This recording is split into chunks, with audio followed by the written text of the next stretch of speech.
with Darwin's theory is actually not seen anywhere in the fossil record unless we impose it with our own minds.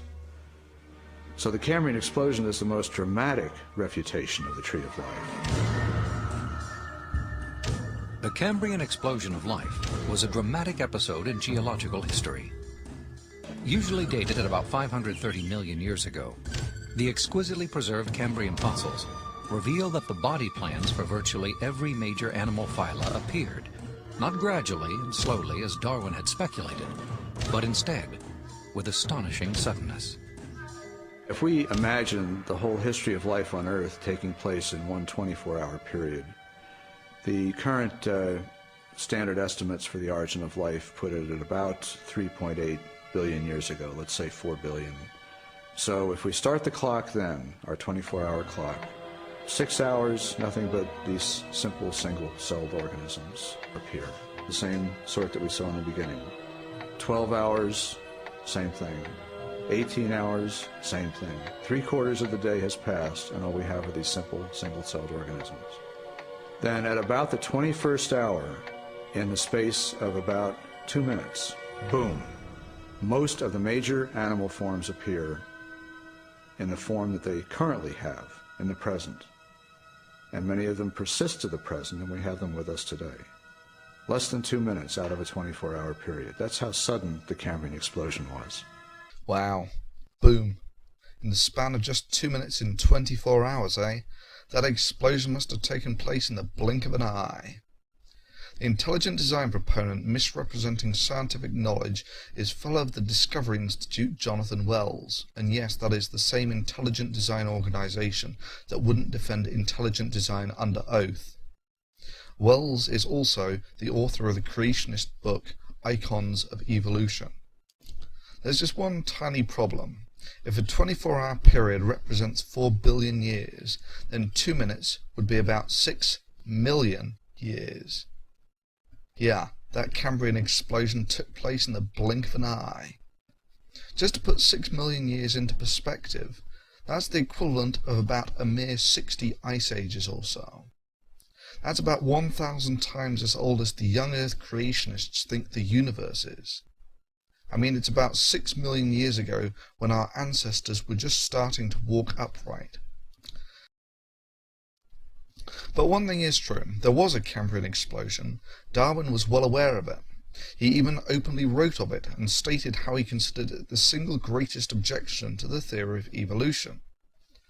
However, Charles Darwin was working 150 years ago, when people didn't even know that matter was made up of atoms.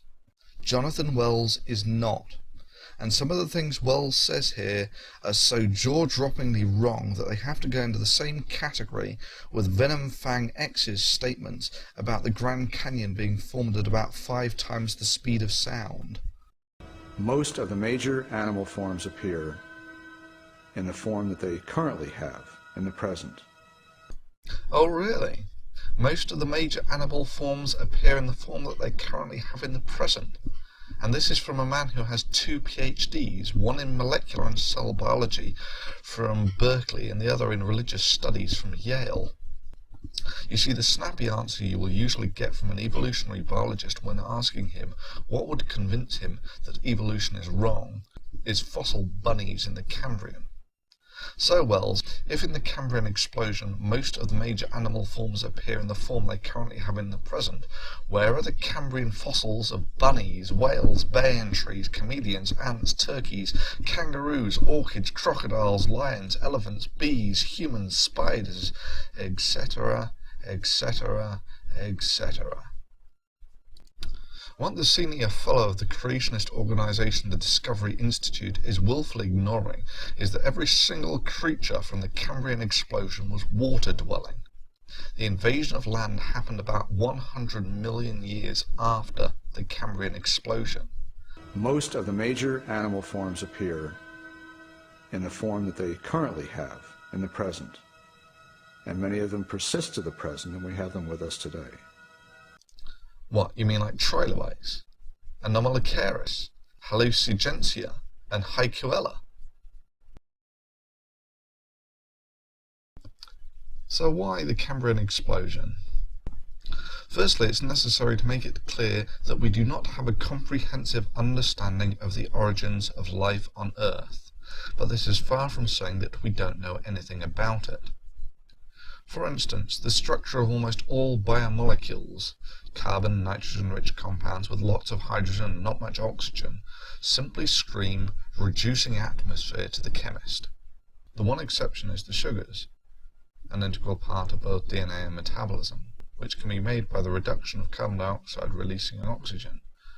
This is of course a core reaction in photosynthesis today.